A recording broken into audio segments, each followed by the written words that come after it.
Core commander Peshawar का दौरा जनूबी वज़ीरिस्तान। लेफ्टिनेंट जनरल हसन अजहर हयात ने सरारोगा में महसूस जरगे मुआहिदीन से मुलाकात की। ISPR के मुताबिक कबायली आवाम को दहशतगर्दी के खिलाफ जंग में कुर्बानियों पर खराज तहसीन पेश किया।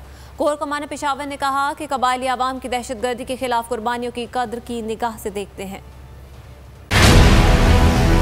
हमें भी पता है कि इलेक्शन कमीशन PDM का विंग है, सिर्फ बोल दिखा रहा है कराची से पेशावर तक। इमरान खान को इलेक्शन कमीशन ने नाअहल करार दे दिया है। मुल्कगीर एहतजाज बराह रास्त।